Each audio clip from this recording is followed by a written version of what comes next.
In today's gospel we've just heard, Isaiah is quoted, the prophet Isaiah, and he wrote about 2,700 years ago. So 700 years before Jesus was born, those words were written by Isaiah, and they prophesied the coming of God among us, a vision of redemption, an astonishingly beautiful vision of redemption, a kind of return to lost innocence, to the Garden of Eden before we sinned. And it speaks of almost unbelievably reconciled creatures, and us and God. And the wolf would lie down with the lamb, and the child will play over the lair of a snake, and there'd be no more wars, and all would be well on the mountain of the Lord, the new Eden.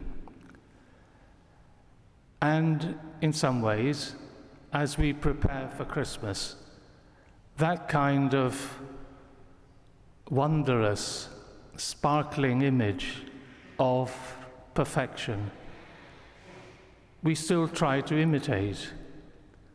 The Christmas tree will have baubles, beautiful spheres of color or images, an angel perhaps on top, or a star or a fairy. And then the crib, again a pastoral idyll with trees and the ox and the donkey and the shepherds and the sheep and the star and the magi. It's all a wondrous vision. In Isaiah, that text written centuries before Jesus and over 2,500 years before us, there is that image then. But that's the second part of this image.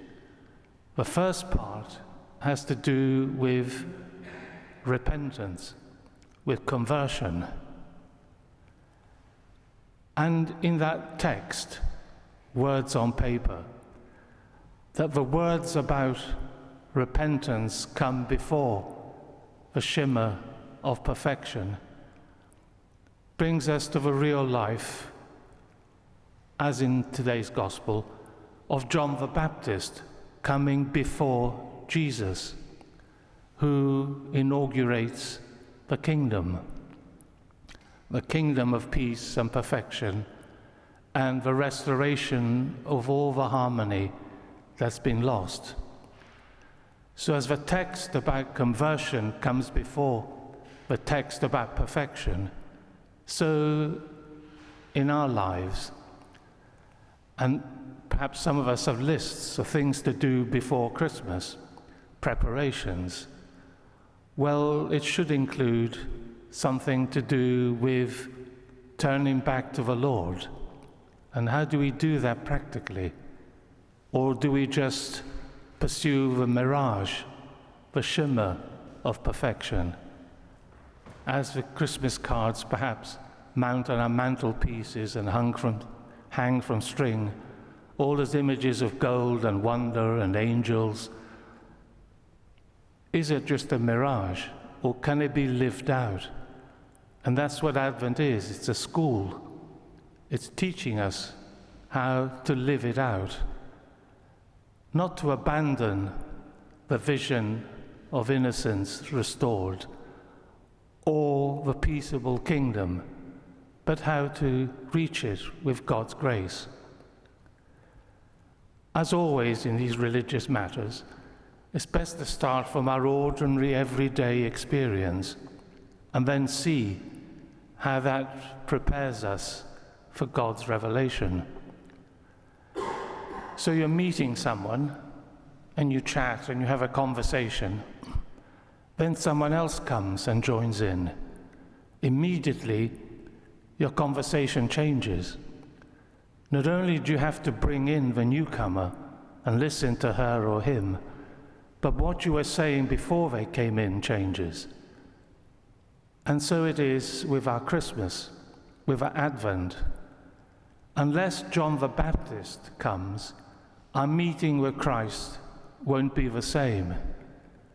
It'll just seek the shimmer and the glory and the perfection, but not the ways to attain it.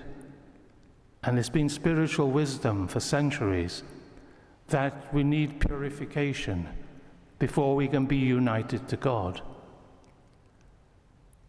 So we need the sustaining vision, which the crib, as we build it, and the Christmas tree and the Christmas cards all point to. All that's true. It's not in that sense make-believe. It makes us believe.